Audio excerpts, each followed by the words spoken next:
Bueno, yo creo que lo más característico, ¿no?, de la santificación de los laicos, es el que viváis, ¿no?, esa,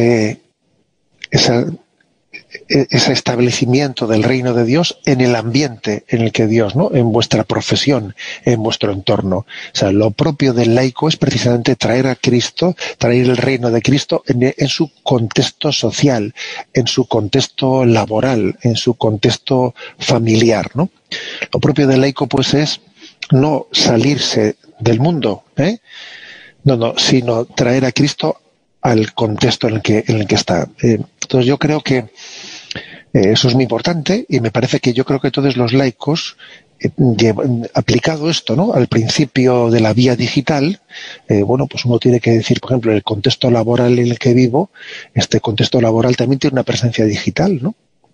O el contexto de mi vecindario, o de mi compromiso político, o de mi compromiso sindical, o de mi compromiso, de muchos estilos, ¿no? Un compromiso, por ejemplo, en el colegio, en el mundo de la enseñanza, ¿no? O sea, es decir, darnos cuenta de que lo propio del laico tiene ese traer el reino de Dios a ese contexto social, y obviamente eso tiene una vehiculización, ¿no?, digital, que lo potencia mucho. O sea, hay una capacidad de potenciar la acción social, ¿no?, del reino de Dios ante nosotros digitalmente. Yo creo que es lo más propio, lo más específico, ¿no?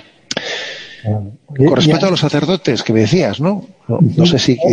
Antes de entrar a esa parte, sí. Pero ahorita hablando de esta parte de los laicos, algo que yo quisiera aprovechar el momento de este tema de los laicos, yéndonos un poquito más para el tema de los jóvenes también.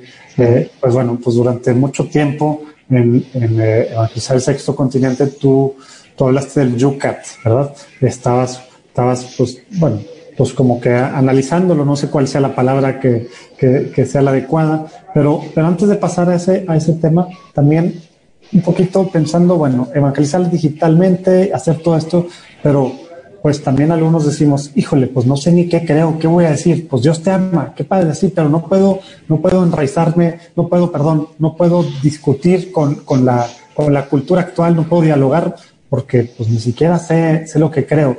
Platícanos así muy brevemente por qué deberíamos de los jóvenes pues meternos un poquito al Yucat. Creo que de todos modos todo lo que tú dijiste al respecto en Sexto Continente pues está en radiomaria.com, ahí pueden ver muchas de estas cosas, pero a ver, déjanos con la espinita, que nos den ganas de conocer un poco nuestra fe para formarnos y para poder evangelizar de formas pues digamos también más completas, ¿no? ¿Qué nos dices sobre esto, monseñor? Sí, a ver, el Yucat, que fue un instrumento, ¿no? Un instrumento que fue Benedicto XVI, si no me equivoco, ¿no?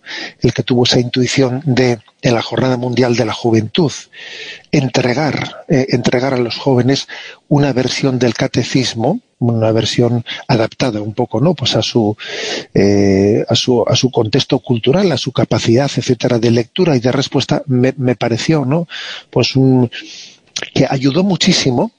Fue un gran acierto en la Jornada Mundial de la Juventud meter en la mochila de los jóvenes ese Yucat.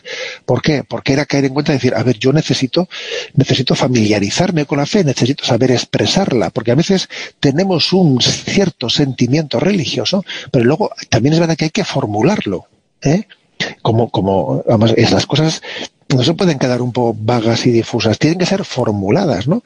Y uno tiene que responder los cuestionamientos y tiene que dar una respuesta a los errores de su tiempo. O sea, los errores tienen que ser también rebatidos.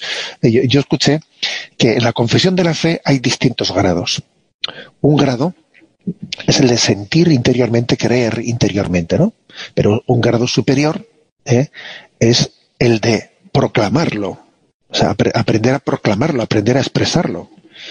Un grado todavía superior es el de que mi vida tenga coherencia, ¿no?, con eso que estoy proclamando. Y hay un grado todavía, ¿no?, un cuarto grado, que es, y tengo que saber rebatir los errores de nuestro tiempo, tener una capacidad profética como tuvieron los profetas para denunciar los errores de nuestro tiempo, y no acomplejarnos ante el mundo, ¿no? Entonces, ¿esto qué supone? Que uno tiene que haberse familiarizado con la fe, no acomplejarse, saber dar respuesta desde ella, ¿no? A todo lo que acontece pues en este mundo, ¿no? Entonces yo creo que ese fue un gran servicio, el servicio de popularización. Y el Papa decía en el prólogo, creen grupos ustedes, ¿no? Decía, juntaros jóvenes, cread grupos de estudio del Yucat. Incluso dice, utilizad también vuestros encuentros,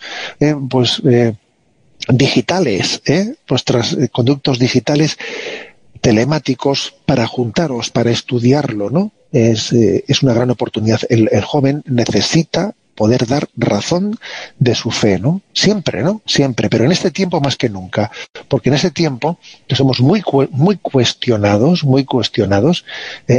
pues es que la fe del carbonero, que se dice aquí en España, no sé si se utiliza ese término ahí, ¿no? Pero aquí se suele decir, es que esta tiene la fe del carbonero. ¿Qué se suele decir con esa expresión? Pues una fe muy sencilla, que nunca ha sido cuestionada, pero claro, es que cuando viene el hombre racionalista más complejo, que todo lo cuestiona, que a todo le busca las vueltas, ¿no? Las vueltas, necesita uno poderle también dar una palabra de claridad y de clarividencia, ¿no?